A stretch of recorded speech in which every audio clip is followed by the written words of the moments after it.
Masih inget nggak Heri Wiryawan yang dulu mencabuli 20 santriwatinya di Bandung? Ia baru aja dijatuhi hukuman mati. Sekarang ada lagi kejadian yang sama. Kali ini terjadi di Jember, Jawa Timur. Seorang nyai, lo tahu nyai kan, istri pemilik pesantren biasanya. Ketika istri korban, istri pelaku, mendapati suaminya,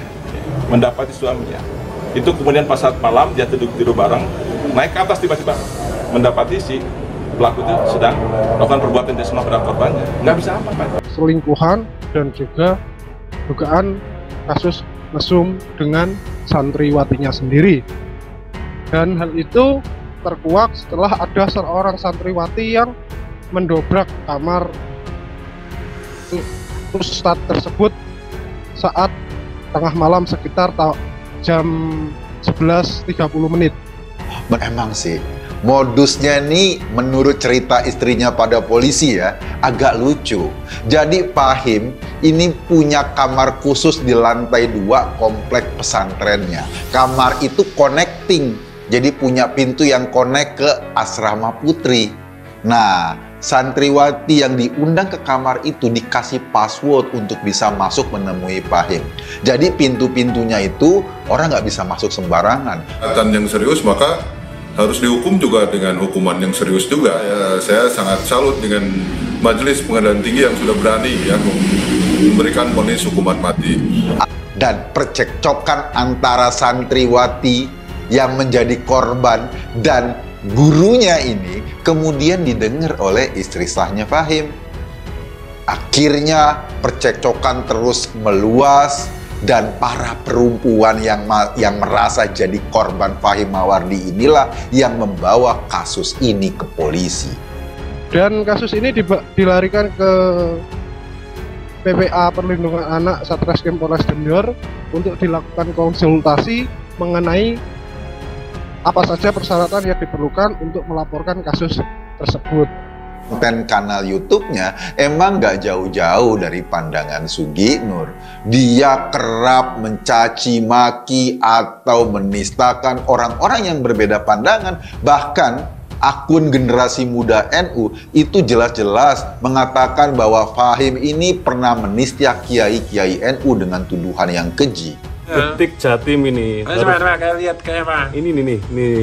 Kiai di Jember diadukan istrinya ke polisi, diduga selingkuh dan cabuli santri. Nah, ini harusnya channelnya jangan Benteng Akidah nih, Benteng Kelamin. Saya ingin menyampaikan bahwa berita yang sudah mulai diangkat oleh mohon maaf, keluarga saya sendiri. Seorang kiai di Jember mendatangi Polres Jember untuk mengadukan ulah suaminya. Ulah suaminya.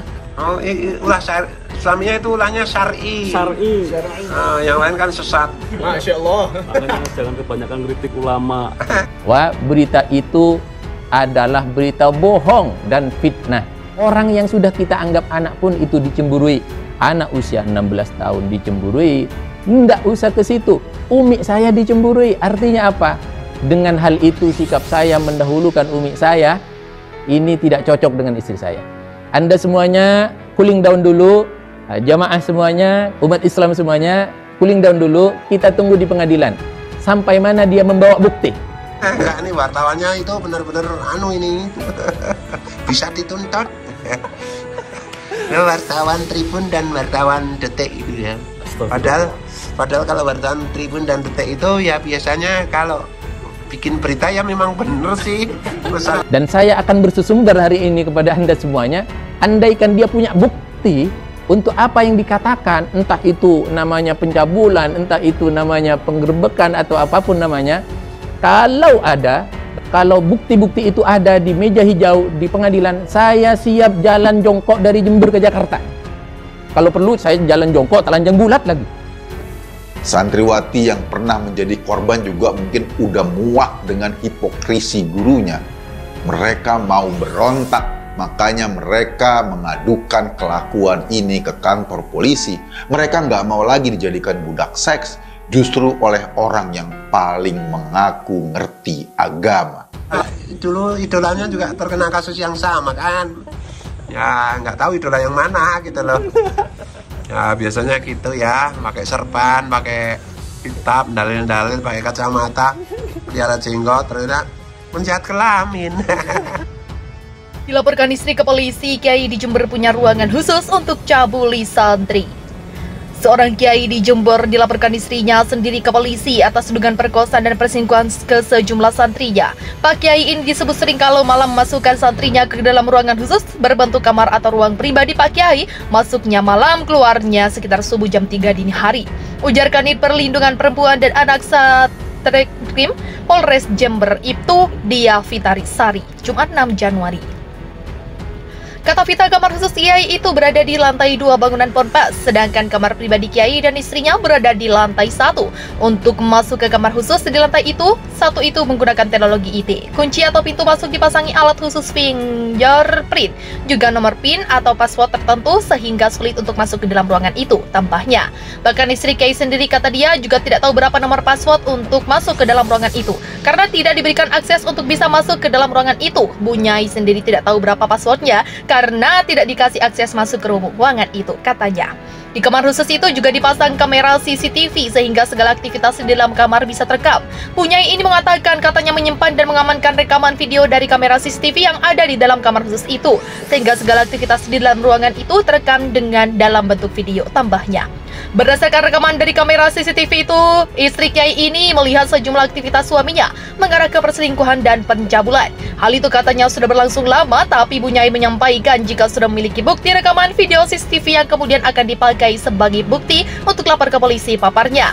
Dengan bukti tersebut, kata Vita, sang istri bisa melaporkan dengan dugaan perzinanya itu pasal 284 KUHP.